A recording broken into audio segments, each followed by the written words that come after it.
ayer la fuiste en vestido. ¿Qué pasa? No, pues te iban a prestar. Para Amigo, yo, amigo. Mira tu bonito aquí. Hacemos aquí. Aquí con Rosy. Bueno, supongo. Porque pues no me han dado micro ni nada. No, yo sí. Ya. Esta mujer ya se tenía. Y yo La mi eterna. micro. Ay, chica, tu bonito obsequio.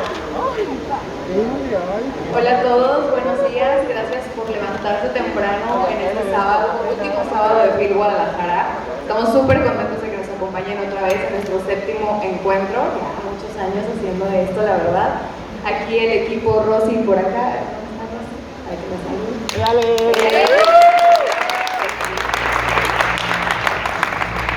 Diego y Gali por allá.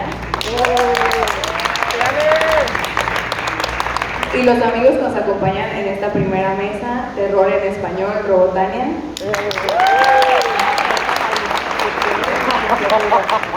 Javier Sotelo, que ya es amigo de la casa.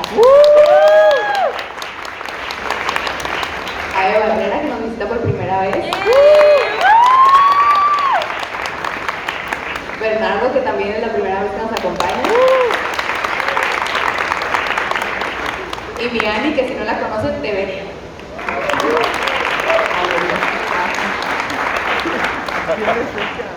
Bueno, esta mesa partió de comenzar a pensar de que los mexicanos, los latinos, escribimos unos errores muy particulares, unos horrores que nos hermanan al mismo tiempo, que nos hacen sentir cercanos, que nos llevan a esas cosas muy profundas del ser humano, que yo cuando leo a Javier, cuando leo a Ave, cuando leo a Bernardo, digo, ¿por qué se siente tan cerquita de mí este miedo, incluso aunque no los haya vivido? Miedos muy humanos, miedos que parece que nunca los vemos en el día a día, pero existen y que no necesitamos siempre tener criaturas sobrenaturales para que se desarrollen ahí. Entonces hoy vamos a hablar de cómo escribimos acá, en nuestro idioma, en Latinoamérica, en los libros que tenemos más cerquita a nosotros. Estoy muy emocionada porque ellos nos platiquen esa visión que tienen y me gustaría preguntarles, ¿cuál fue el primer momento en su vida lectora que sintieron miedo?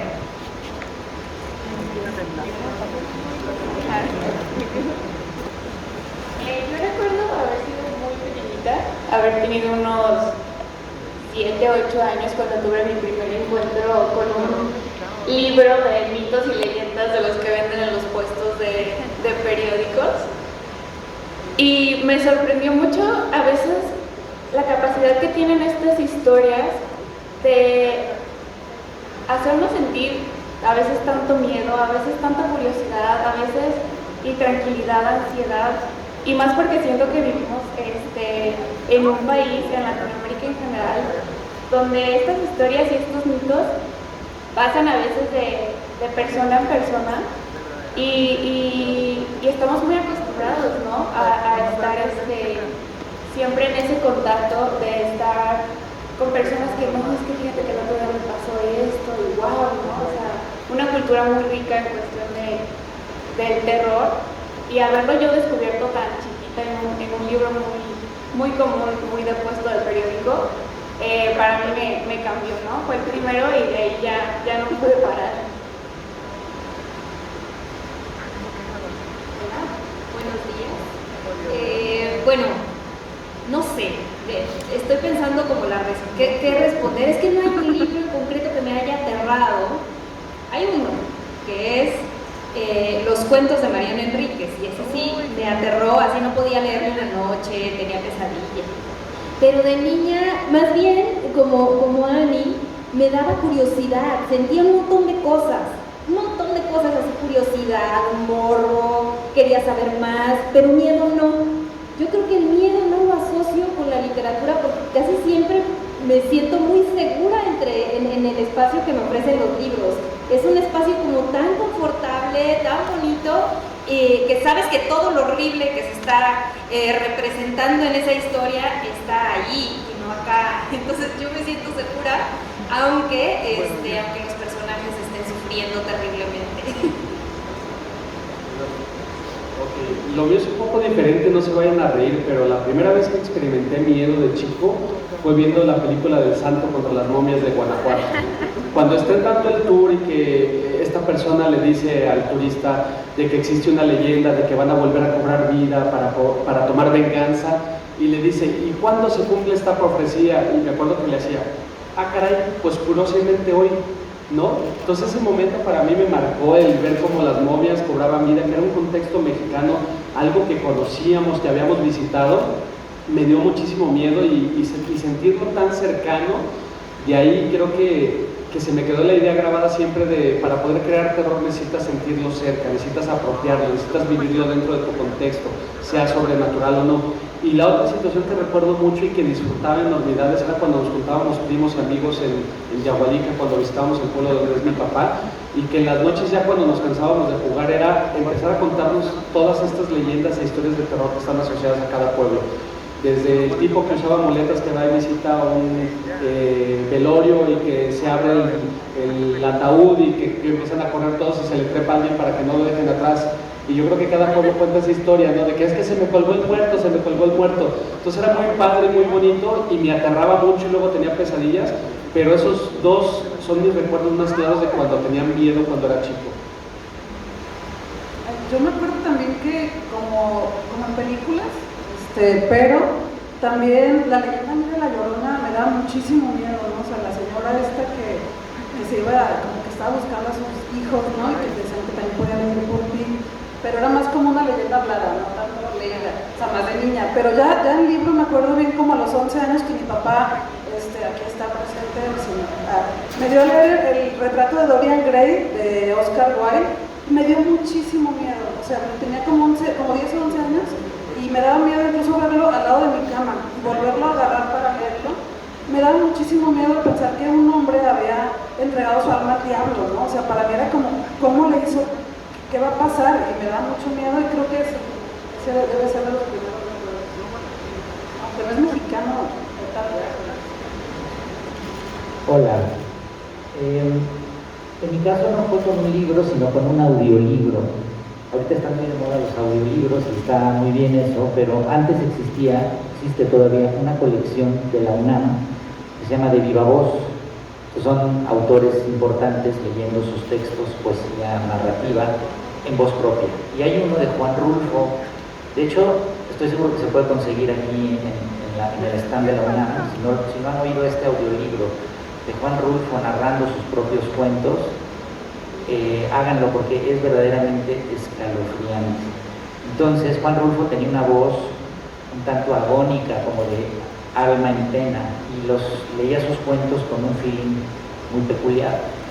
Y recuerdo, no recuerdo exactamente qué cuento era, pero recuerdo una frase que me aterró, que es el propio Juan Rulfo contestándose a sí mismo. Él hace todas las voces y es un diálogo que más o menos ocurre así: ¿ya oíste? No. ¿Qué es eso? Es el silencio. Y lo oyes eso en la voz de Juan Rulfo y si sientes que se te va a aparecer en la noche y te va a jalar los pies. Entonces acudan a Juan Rulfo, escúchenlo, leanlo también, pero escúchenlo y van a ver que no van a poder dormir. Muchas gracias a todos. La verdad es que creo que este pequeño momento en el que nos encontramos con estas obras, con estos momentos de, tal vez como decía, no de miedo, de no puedo ya dormir, no puedo estar a gusto, pero sí de ese gozo fue lo que nos llevó a buscar un poquito más.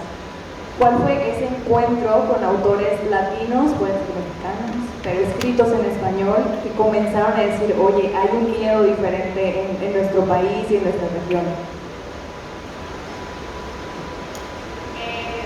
Hay en esta parte algo que sí me gustaría mencionar, no sé si se han dado cuenta de esto. El día de hoy estamos viviendo una etapa en que las novelas de terror en español que están como teniendo mucha popularidad, que están sobresaliendo, están escritos por mujeres. Literatura de terror escrita por mujeres están sobresaliendo muchísimo.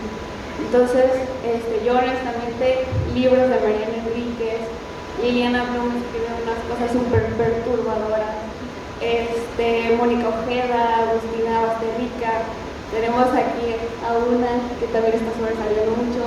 Y a mí eso me parece increíble que se le esté dando lugar a las mujeres en un género como este y donde antes pues casi no se les veía. Entonces yo creo que ellas ahorita me están marcando mucho y yo se las súper recomiendo.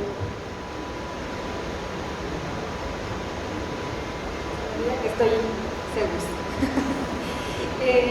Bueno, yo quiero corregir a partir de la respuesta anterior, porque era tan cosa la pregunta, era los libros. Y los libros, yo siempre me he sentido muy a gusto en los libros, pero tienen razón Javier y Tania, en que, y bueno, también Bernardo, en que el terror casi siempre se comunica por medio de la oralidad. Y llega mucho más directo cuando nos lo platican. Entonces a mí mi prima me platicaba historias de terror de vampiros y yo ahí sí me moría de miedo, ¿no?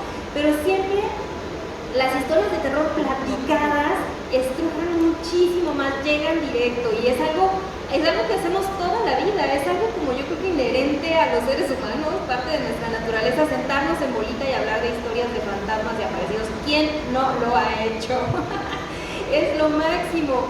Y ahorita, por ejemplo, hay un boom en audio, en podcast, de historias de terror, de recuperación de las leyendas y de la tradición oral y de todo eso que se dice, que por qué se te subió el muerto y de la que se apareció y de la que... Sí, leyendas, pero ampliadas a la realidad y al testimonio de miles de personas. Y me acuerdo, por ejemplo, muchísimo uno que me encanta, que son las morras malditas.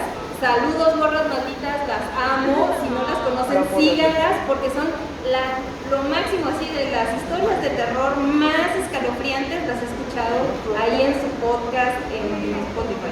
Pero bueno, volviendo a lo que dice Ani, que me parece muy interesante y que ya es como un tema mucho más serio, es por qué las mujeres estamos escribiendo tanto acerca de lo que nos aterra de verdad, porque una cosa es escribir este miedo del santo, estos fantasmas de Oropel y de Bronx y de, ya saben, ¿no?, de silicón, al que les corre el moco de King Kong así verde, esa es una cosa, pero otra cosa es escribir de lo que de verdad nos da miedo, y creo que las mujeres en Latinoamérica nos sentimos muy inseguras en nuestra realidad, salimos a la calle y pensamos que nos van a violar, a matar, a secuestrar, y eso nos tiene completamente aterradas, y por supuesto que escribimos acerca de eso, no podemos no hacerlo, es nuestra realidad, y bueno, pues tenemos que escribir acerca de eso. Yo creo que por eso estamos escribiendo tanto acerca de estos terrores reales, y se vale porque es la manera de nombrar al fantasma y quitarle su poder. Exacto.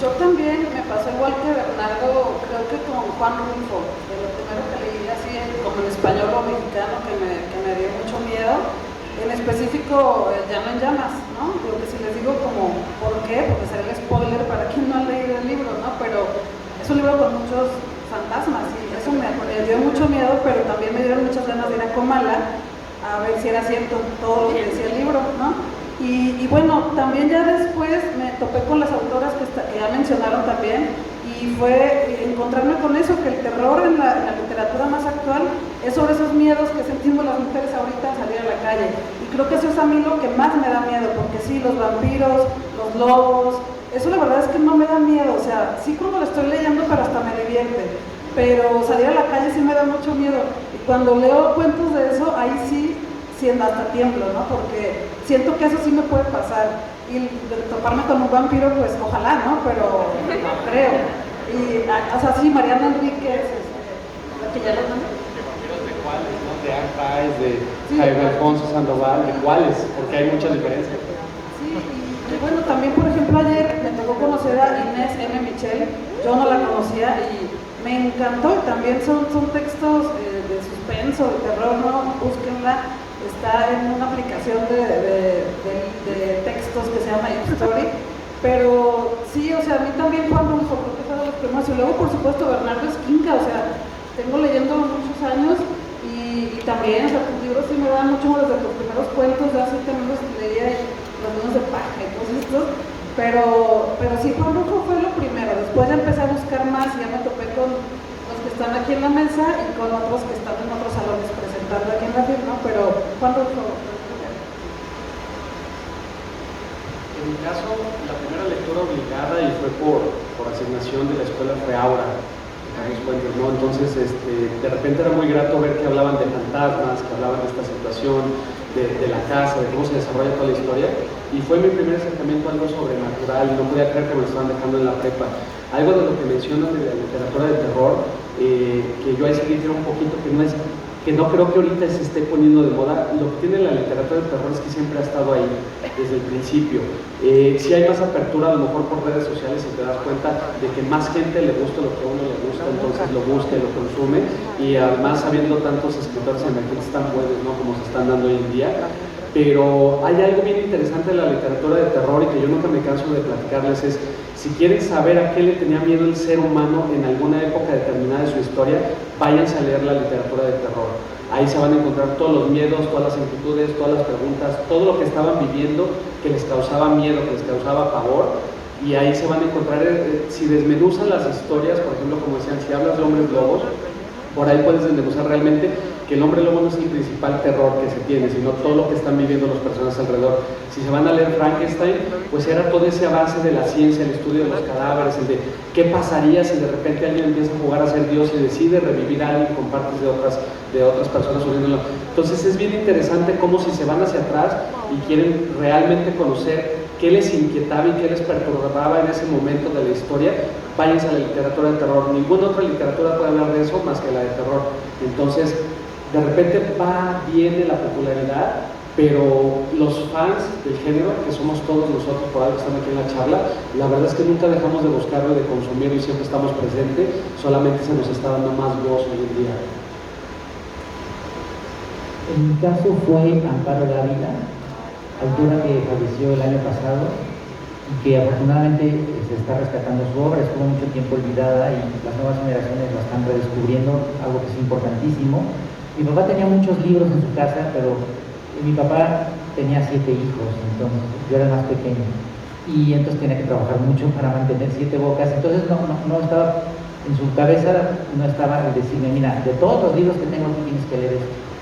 Pero yo creo que no por casualidad puso en la cabecera de mi cama un hueco, como ya no le cabían libros, ahí puso toda una colección que se llama Lecturas Mexicanas, que fue una colección muy importante de la SEP, con el Fondo de Cultura Económica y con Joaquín Mortiz.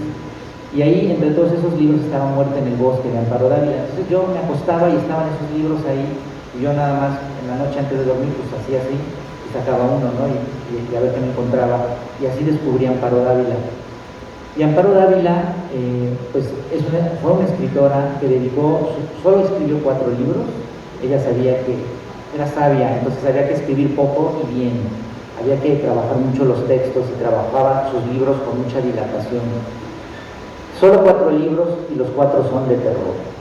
Y lo que narra Amparo Dávila es un terror muy cotidiano, muy palpable, pero a la vez algo que nos habla de su época y por eso es muy perturbador. En sus cuentos hay pañuelos bordados, se paga con centavos, hay tranvías, entonces eso también les da como una temporalidad, aunque sabemos que es el pasado, sí nos sitúa como en miedos un tanto oníricos justamente por esa cuestión del tiempo.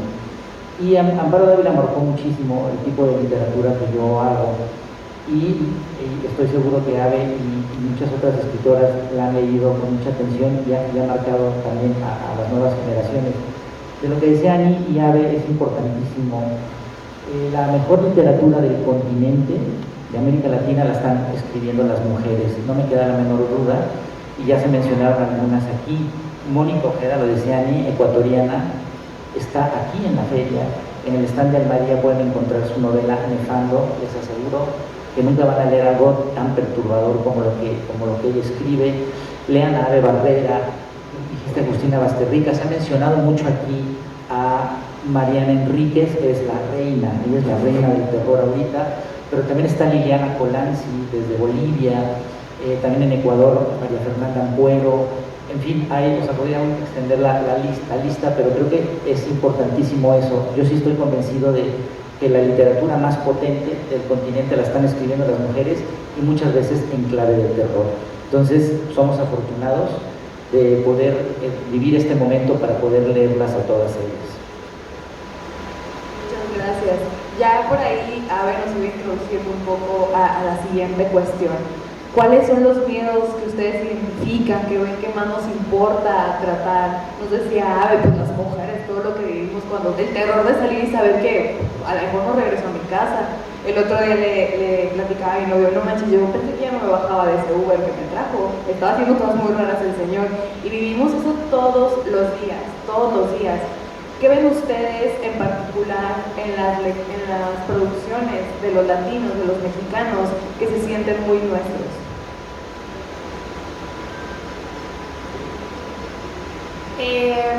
Sí, una parte como mencionaba, es que sobre todo en Latinoamérica, yo digo que es una cosa de todo el mundo, pero siento que últimamente en Latinoamérica podemos sí experimentar muchos miedos que vemos en la literatura, que decimos, yo también me ha pasado eso, ¿no? Igual lo que mencionan de que como mujer a veces sí sales a la calle con miedo, o sea, sí sales pensando, ojalá nadie me suelte un piropo, nadie me siga, que llegue comida a mi casa.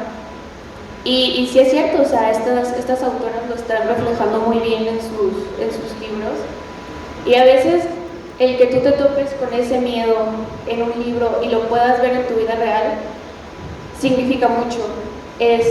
Las personas generalmente no suelen compartir sus miedos, no suelen decir, yo le tengo miedo a esto, yo le tengo miedo al otro.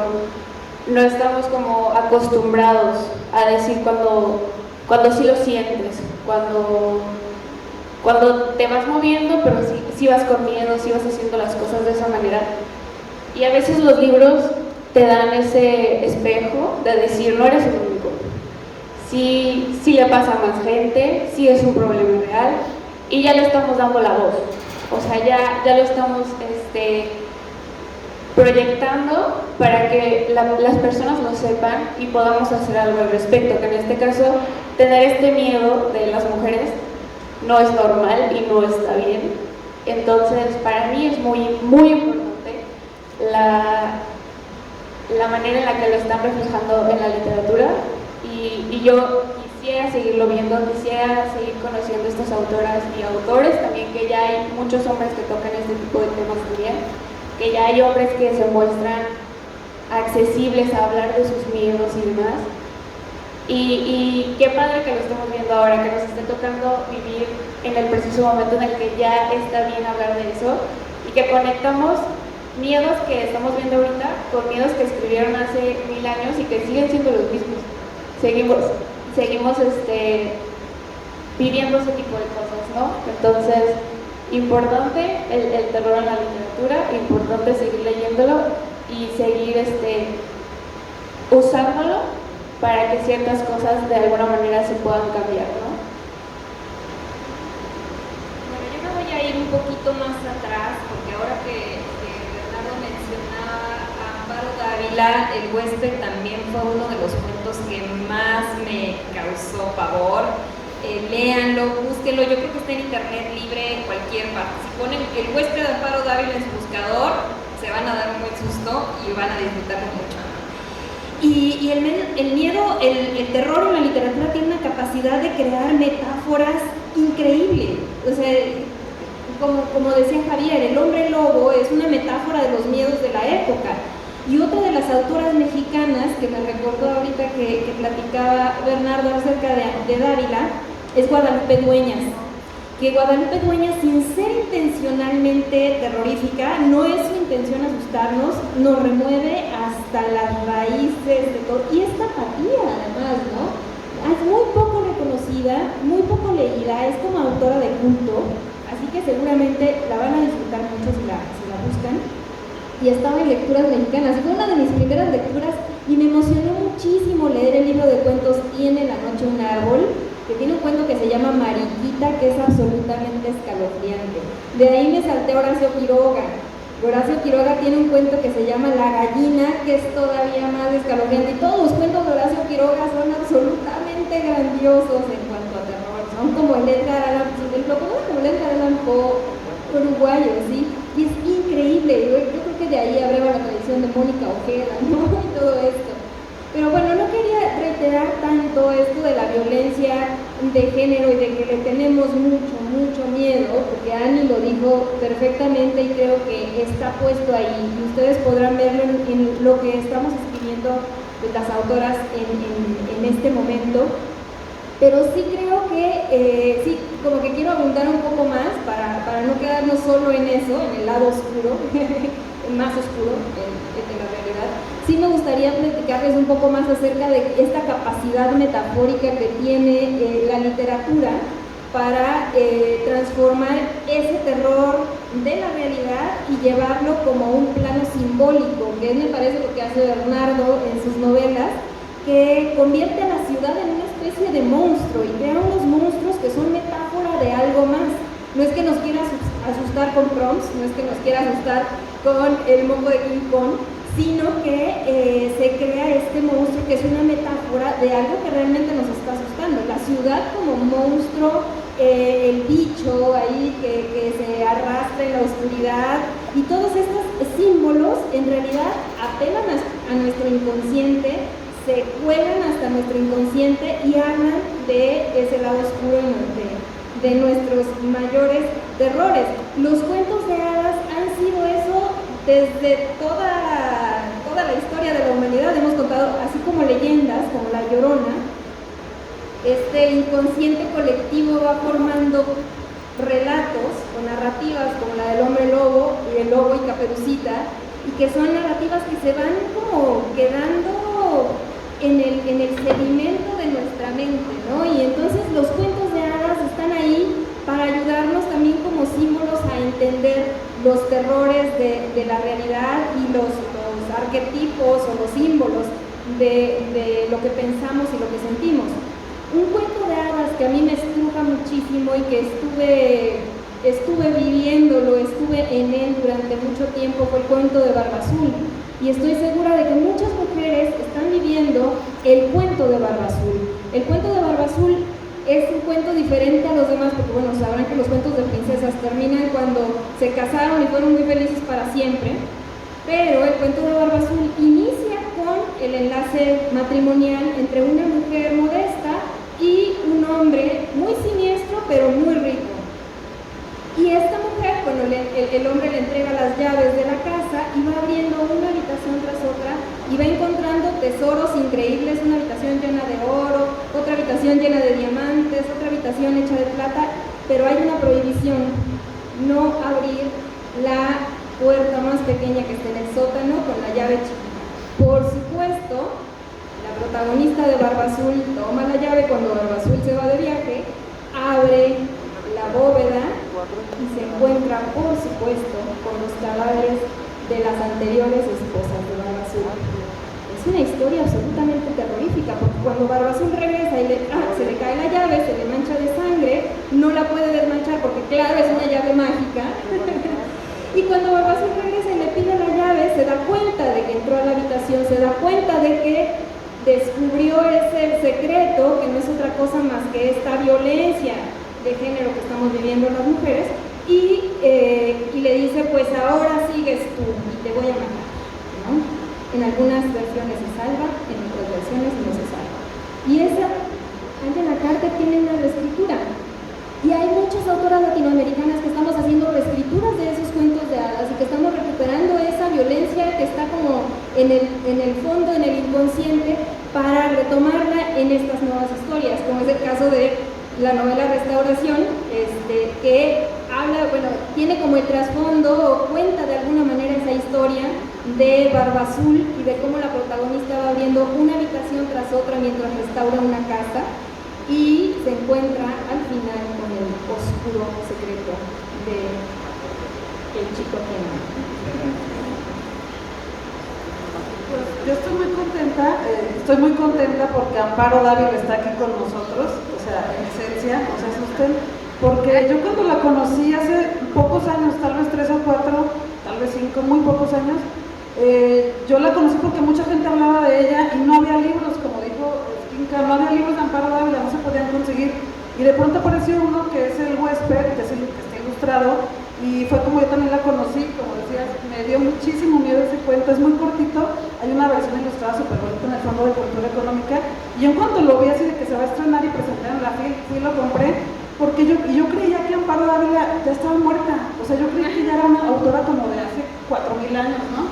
Porque era como toda una leyenda muy nombrada siempre en muchas mesas y foros y así. Entonces de pronto lo compro y me doy cuenta que no, que sí está viva. Y luego de repente la siguiente noticia es que fallece, ¿no? El año pasado, y es como, me dio mucho miedo, ¿no? Mucha frustración porque nunca la pude conocer, ¿no? Porque es lo que decían, no había como tanta justicia para ella, que como que ahora que la lees más, porque ya hay más libros de ella, afortunadamente, impresos pues, o sea, porque mucho tiempo como que a nadie le interesó reeditarlos, es muy bonito darte cuenta que muchas de las autoras actuales obviamente traen esencia de ella, ¿no? Y es como, yo sí creo que le faltó como más reconocimiento en vida, pero qué bueno que está aquí, seguramente nos está escuchando en otra dimensión. Y bueno, a mí lo que me gusta de la literatura mexicana es encontrar en la cotidianidad cosas extrañas. Eso es lo que me encanta, ¿no? En un día común, como en los cuentos de Amparo Dávila y todas las que hemos mencionado, eso, o sea, que en un día común suceda algo raro. Eso a mí me da mucho miedo, más que otras cosas, ¿no? Porque son cosas de rutina de cualquier día que cualquier persona las podemos vivir cualquier día, y eso es lo que me da mucho miedo. Otras autoras que no han mencionado ustedes también, Guadalupe Nettel, por ejemplo, que no es necesariamente de terror, pero tiene elementos súper raros que también a mí me inquietan, ¿no? O Viviana Camacho, que también fue de las primeras que leí hace algunos años en español, con historias también de ventanas que se mueven del lugar y cosas que les digo que podrían pasar, ¿no? En cualquier espacio. A mí eso es lo que me da miedo de la literatura mexicana, que sea una situación común con un elemento que no es común, ¿no? Eso es lo que me encanta. Yo ya estoy maravillado, ya me quiero pasar para allá para escucharles bien hablar, la verdad. Nada más agregando, digo, yo no puedo aportar tanto como ustedes están diciendo, la verdad es que saben mucho. Lo único que sí sé es que es muy padre poder tener en el terror estas alegorías, y creo que siempre se debe fundamentar en algo primario. Cuando encuentras el miedo de algo primario, que traemos la carga genética de todas las historias, todos los antepasados, todo lo que dicen, es como por decir, ¿por qué nos causa miedo la oscuridad, no? Pues bueno, porque a lo mejor el hombre de la caverna sabía que si salía de la cueva de noche, pues lo más seguro es que no regresaba, ¿no? Y todas estas historias se han ido repitiendo a través de la historia, pero para escribir terror, o cuando lees terror, cuando logras conectar con algo que es primario, de lo cual todo el mundo le tiene miedo, que es muy básico, que es universal, no importa si sucede la historia en China, si sucede en Timbuktu, si sucede en México, si sucede en el real o en algún pueblo ficticio, vas a conectar. Y si tienes personajes, como dice Robotania, que sus vidas son muy normales y se desarrollan y tienen sueños, miedos, inquietudes, les rompen el corazón, se les acaba una amistad, vas a conectar con ellos a un nivel personal y creas ese lazo afectivo que para cuando muestras algo sobrenatural o cuando les sucede algo extraordinario, sufres con ellos y vas como acompañante en lugar de ser un simple espectador. A contrario de lo que decía Ave, que decía que se sentía muy segura, ¿no? Porque sabe que en cualquier momento cierra el libro y se acaba, se para en ese momento, pero sí creo que cuando logras conectar con la audiencia de esa forma, en que logras que se identifiquen y que les gustaría por momentos ser ese protagonista del cual están leyendo, y de repente hay un miedo que tú puedes asociar con algo que hayas vivido, hayas experimentado, compartes un sufrimiento, es cuando el terror por ahí se cuela como el salitre y de repente empieza a invadir todo tu ser y no te das cuenta, y te despiertas un día a las 3 de la mañana y quieres bajar por agua y dices, híjole, si no prendo la luz, o sea, voy a correr, ¿no? Corro, como un vaso de agua, me lo tomo y corro de regreso, ¿no? Y ya llegas, y lo que ha hecho todo el mundo, digo, no me dejarán mentir, pero ¿quién no se tapó alguna vez con la sábana todo el cuerpo porque creía que se hacía un campo mágico y cualquier cosa que escuchaban en la noche ya no les iba a hacer nada? Entonces, creo que esa es la parte fundamental del terror, el conectar con algo primario que puede ser identificable en cualquier lugar del mundo. Oye, yo todavía me tapo con la sábana, no funciona. No me digas eso, no voy a poder dormir. Me encanta que se ha mencionado aquí ya varias veces a La Llorona, que es mi leyenda favorita. Es la leyenda fundacional de la Ciudad de México y la traigo a cuento porque tiene que ver, ¿no?, con lo que estamos hablando y cuáles son las raíces más primarias de nuestros miedos. La Llorona es una leyenda de raíz prehispánica. La Llorona era la ciguateteo, que era la mujer muerta en parto, y se aparecía en los cruces de caminos con el rostro descarnado para asustar a los incautos. esa leyenda mutó en la época de la colonia a la Llorona que conocemos hoy en día, que va diciendo "ay mis hijos", pero sí hay una cuestión muy inquietante porque por más que sea una leyenda, sí hay registro de ella en la literatura y en los textos precortesianos. Cuando iban a llegar los conquistadores, unos años antes, hubo una cuestión que fueron los presagios funestos, y de eso quedó registro en la literatura de los aztecas, y hablaban, entre varias cosas, había fenómenos del cielo, cometas, hubo incendios de templos, etcétera, varias cosas que pasaron, pero había una mujer que iba por las noches llorando diciendo, tal cual, mis hijos, ¿a dónde los voy a llevar?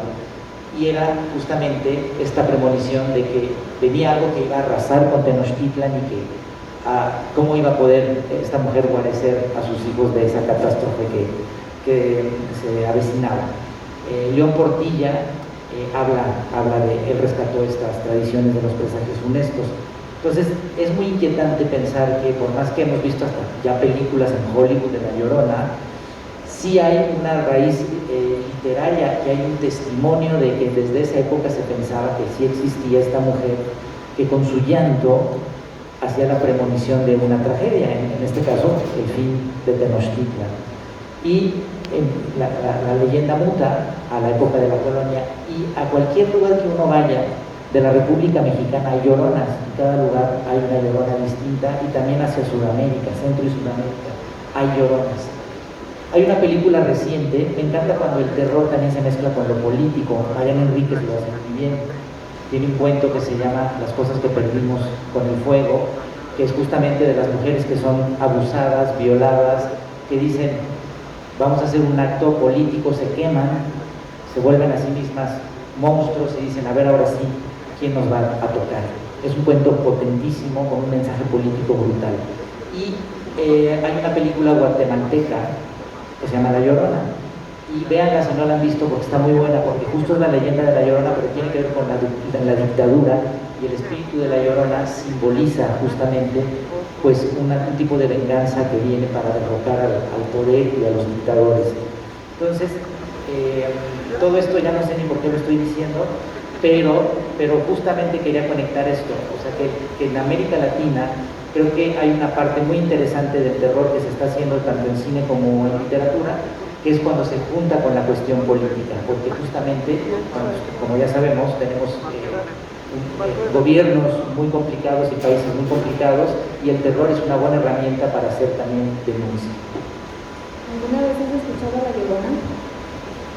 No, qué bueno, porque me daría un infarto, pero sí, yo conozco personas perfectamente cuerdas que me han dicho, yo he escuchado a La Llorona, y es muy interesante que nos siga acompañando en el pleno reinado de la razón, según esto, y de la luz de neón y de las luces las 24 horas.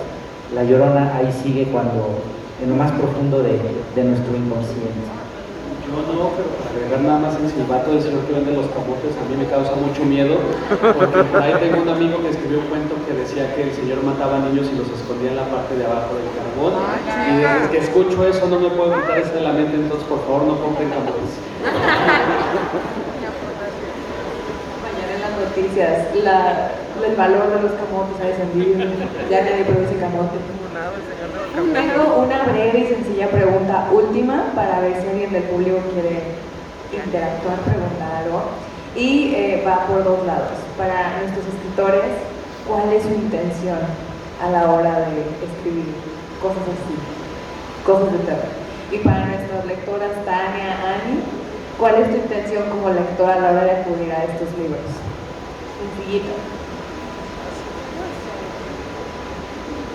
Yo creo que yo al abrir un libro de terror lo que espero es que se llene mi lado más puro de curiosidad.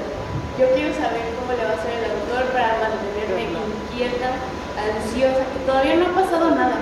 Como en Aura, de Carlos Fuentes, que no está pasando nada, pero tú estás bien tranquilo, estás bien cómodo, estás ansioso, dices ¿qué está pasando? Y para mí esa es la joya de los libros de terror. Descubrir cómo el autor me va a mantener así todo el libro y qué va a pasar al final. tienes toda la razón, de eso se trata. Bueno, pero como escritora, lo primero, cuando apenas estoy pensando en el libro, tomando algunas notas en mis cuadernos, en hojas en blanco, así como sin saber a dónde ir, como gallina sin cabeza, para recordar ahora su ahí lo único que busco, lo único que intento es entender qué estoy sintiendo. Es bien difícil entender qué es lo que estamos sintiendo. Yo creo que la escritura es una herramienta esencial, humana, que todos tenemos disponible. Y yo estoy completamente segura, y siempre que tengo oportunidad lo digo, la escritura es para todos, para todas, para ustedes. La escritura no es solo para los escritores o para los que publicamos libros. La escritura es para todos y es una herramienta valiosísima para comprendernos. No me refiero a la escritura de publicar cuentos, ficción, novelas allá afuera, sino la escritura personal que nos ayuda a entender qué es lo que está pasando dentro de nuestra mente y que al momento de ponerlo físicamente en palabras nos ayuda a pensar fuera de nuestra cabeza. Es como una especie de soporte que nos ayuda a entender emociones, ideas, confusión y a ponerle un poquito de orden. Entonces lo primero es intentar comprender qué es lo que está pasando. Si hay una emoción, que todas las emociones suelen ser confusas, nunca aparecen únicas y ay, siento tristeza, ay, siento mucho amor. No, por lo general las emociones vienen revueltas, como con dos plastilinas que se mezclan o varias plastilinas que se mezclan, así son las emociones, y la escritura me permite ir construyendo algo con esa plastilina, no sé qué, pero en el proceso lo voy comprendiendo y trato de hacerme muchas preguntas, y yo creo que la escritura a lo mejor no me da respuestas, pero me da una tranquilidad acerca de preguntas que llevan a otras preguntas y que llevan a algunas hipótesis y posibilidades y que abre puertas y que me permite respirar, ¿no? Y una segunda intención, ya que una vez que hay un texto construido y que se puede trabajar, que digo, ah caray, aquí ya hay algo, pues la intención es conectar con los lectores, es que haya alguien con quien dialogar, con quien conectar en esas emociones y decir, a lo mejor allá afuera hay alguien que también se siente igual de confundida que yo y voy a conectar con esa lectora y vamos a entendernos juntas. Eso. A mí lo que me gusta encontrar, ya les dije un poco hace rato, ¿no? Que algo que me inquiete, que me haga sentir sí, inquietante, ¿no? Me gusta incluso la palabra, pero también que me haga pensar. O sea, me gusta leer historias que me pongan a pensar y que me pongan a imaginar mucho, que me esté yo tratando de adivinar el final, hacia dónde va, y cuando casi nunca lo adivino, la verdad, pues, pero cuando a veces sí, que se me ha pasado, me desilusiono un poco, porque me parece como predecible, ¿no? Muy digerible. A mí me gusta que me hagan trucos, o sea, que me cambien como los tiempos, ¿no? Que me cuenten un poquito del final, pero luego me doy cuenta que es el principio, así como no lineal. Me gusta que me ponga a pensar e imaginar un texto. Eso es lo que yo busco, como mi intención, porque cuando está contadito como muy digerido y masticado, me aburre, porque mucha gente comienza a leer y se aburre y se duerme, ¿no? Dicen, y a mí cuando un texto me despierta y me quita el sueño, ya, o sea, es como, eso busco yo, que me distraiga, que me haga imaginar y que empiece yo a creer que puedo adivinar el final. Eso es lo que me gusta. Yo soy muy básico cuando escribo, yo busco crear una experiencia en la cual te despierte emociones, la vivas, la sientas, conectes con personajes, conectes con el miedo, pero principalmente y al final del día lo que quiero es que se diviertan de principio a fin con la historia, que tenga sus vueltas, sus giros, pero sobre todo que haya un acompañamiento y una asociación de sentimientos entre lo que estás viviendo y lo que has vivido en tu vida, pero sin que sea lento, sin que sea aburrido. Se oye raro, pero realmente me gusta entretener, o sea, me gusta darles algo que a lo mejor podrán olvidarse después de él, pero por ahí va a haber un pequeño momento o algo que después se les va a quedar anclado y van a revivirlo de una u otra forma, pero principalmente es eso. Yo soy una persona muy miedosa, entonces La literatura es mi venganza y quiero asustarlos a ustedes. Me quiero vengar y no quiero ser el único que sienta miedo, quiero que no puedan dormir como yo no puedo dormir. Y también me quiero evitar el psicólogo porque es caro. Y la verdad es que y ya hablando un poco en serio, la literatura de terror sí sirve para exorcizar miedos, ¿no? Entonces yo estoy lleno de miedos, tengo mucho miedo a los insectos, por ejemplo, y aparecen todo el tiempo en mis cuentos, en mis novelas. Y a través de la literatura de terror exorcizo esos miedos, pero también como lector, sí, como escritor los exorcizo, pero como lector también. Y creo que Annie lo decía, es un espejo la literatura de terror y vemos reflejados esos miedos. No estamos locos, o un poquito, no estamos solos, podemos entender que otros comparten nuestros miedos y podemos enfrentarlos y superarlos de algún modo, ¿no? Un pequeño aviso antes de continuar. Al finalizar la mesa vamos a salir todos para que puedan hacer el servicio de sanitización del salón y regresamos a las 12 con la siguiente charla. Y quiero saber si hay por ahí tenemos tiempo como para una pregunta en el público. ¿Alguien? Yo sé que quieren. Nada más en sus libros, destripan gente. Insectos. ¿Alguien? Ah. ¿No? Bueno, entonces mi última pregunta sería que nos recomienden un libro de un autor latino, de un autor mexicano, que de verdad, ya no mencionaron, no nos podamos perder. Que ustedes digan, por favor, hazte el favor y lee este libro. Un clásico, lean Laura. No tiene más de 60 páginas, es cortito y en esas páginas se van a asustar como no tienen idea. Y uno que leí recientemente, que de verdad yo creo que es una joya que no se pueden perder, Aquelarre, de Mario Mendoza, 100% recomendado.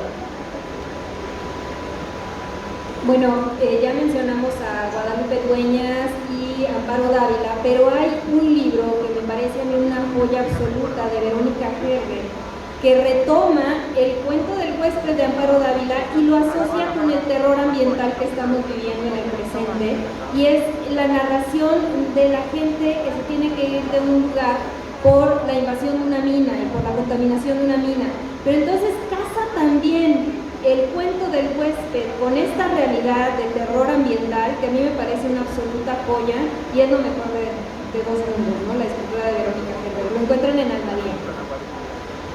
Ahora que Annie decía, ya mencionaron varios ahora de Carlos Fuentes, yo preferiría que leyeran La cena de Alfonso Reyes, porque creo que es como muy parecido y creo que salió un poquito antes, según mi investigación, ¿no? Es como el mismo tema, pues, pero no sé quién lo haya sacado antes, creo que Alfonso Reyes, y no sé si se hayan copiado. Pero bueno, es que una es muy difícil, Andrea. Ya dije una, yo sé, pero les quería decir que todas las que mencionamos ahorita, cada quien, búsquenlas a todas y búsquenlas a todos. Yo voy a subir el video a mi canal de YouTube, entonces puedan ponerle pausa y anotarlas, porque Amparo Dávila, Guadalupe Nettel, Ave Barrera, Esquinca, Sotelo, o sea, todos los que mencionamos, la verdad es que no habría uno que tenga que leer. Yo creo que todos como poquito a poquito y tienen tiempo, o sea, dense el tiempo. Yo me voy a ver un poco diferente si tienen niños chicos, sobrinos o alguien que quieran empezar a introducir este mundo con literatura infantil y juvenil. Les recomendaría dos libros. Uno, el libro que resucitaba a los muertos de Carlos Bustos, y dos, 12 sustos y un perico del maestro Jaime Alfonso Sandoval. La verdad, son excelentes libros para que sus niños empiecen a adentrarse en el mundo del terror y vayan llevándolos poco a poco. No les vayan a dar Edgar Allan Poe desde el principio, ¿no? A Lovecraft. Llévenselos de la mano, compartan con ellos, lean historias que sean adecuadas de su edad, que les den el miedo necesario, pero que sean historias que al final tengan mucho corazón y, como comentábamos con Jaime el otro día, que acaben bonito, ¿no? Para que todavía tengan esa esperanza y todavía no se adentren al mundo de los adultos donde todo es horrible y muere el protagonista y nadie se salva. Entonces empiecen por ahí, 12 sustos y un perico y el libro que resucitaba a los muertos. Ahora que Robotania mencionó La cena de Alfonso Reyes, sí, en efecto es primero La cena y de La cena viene Aura. O sea, es una influencia muy clara, y aprovechando eso yo les quiero recomendar un libro que está en Almadía, que antologamos Vicente Quirarte y yo, que se llama Ciudad Fantasma, relato fantástico de la Ciudad de México que va del siglo XIX al siglo XXI. Entonces podemos ver ahí toda la historia recopilada, digamos, resumida de la literatura fantástica en México, desde la leyenda de Don Juan Manuel, que es este sujeto que va por la noche y te pregunta la hora, y si se la dices te responde: afortunado el que sabe la hora en que va a morir, te clava un puñal en el corazón. Desde esa leyenda que es del siglo XIX, escrita en el siglo XIX, vamos avanzando y vemos también cómo se van influyendo unos a otros. Está Amparo Dávila, está Alfonso Reyes, está Carlos Fuentes, José Emilio Pacheco, en fin, hasta llegar a autores más jóvenes como Luisa Iglesias Arvide, entre muchos otros, y lo recomiendo porque ahí hay un fresco muy interesante de la literatura de fantástica mexicana que va del 19 al 21, y hay muy buenos sustos. Está también Alberto Chimal con un cuento escalofriante que se llama La mujer que camina para atrás, que se aparece ahí en la Plaza de Santo Domingo en la Ciudad de México, y que es un fantasma heredado del terremoto del 85, en fin. Son terrores muy locales, muy mexicanos, y si no han leído estos autores o no han leído estos cuentos, les va a encantar porque es miedo local, se van a sentir muy identificados. Yo quería agregar uno rápido que se presenta aquí a las 4, el Club de las Niñas Fantasmas, de Raquel Castro y de Alberto Chimal, que es de Alfaguara, y que ahorita que mencionaba las infancias, creo que es un libro muy bueno para infancias, ¿no? Pues yo podría quedarme toda la tarde platicando con ustedes. Yo les quiero recomendar a Javier Sotelo, a Abe Barrera, a Bernardo Esquinca y a todos sus autores mexicanos. Chequen el programa, tenemos un montón que andan por aquí caminando en la feria, que se los pueden encontrar, que pueden platicar con ellos de sus libros. A veces están hasta ahí en el stand ahí: ay, mira, este es mi libro. Por favor, búsquenlos, leamos más mexicanos, tenemos muchísimo talento, sobre todo en terror. Una vez que entran se van a dar cuenta que hay un montón de voces por ahí que vale muchísimo la pena escuchar. Obviamente hay muchos autores internacionales que nos encantan, pero aquí hay muchísimo todavía por descubrir y vale muchísimo la pena. Le agradezco a Tania, a Javier, a Abe, a Bernardo, a Ana y su presencia esta mañana, que se levantaron temprano, a ustedes por acompañarnos. Ya les dije, vamos a hacer una pausa para que limpien el salón y nos volvemos a ver a las 12 con la Mesa del Futuro. Muchas gracias. Sandoval presenta Mundo Umbrío, para quienes no lo conocen.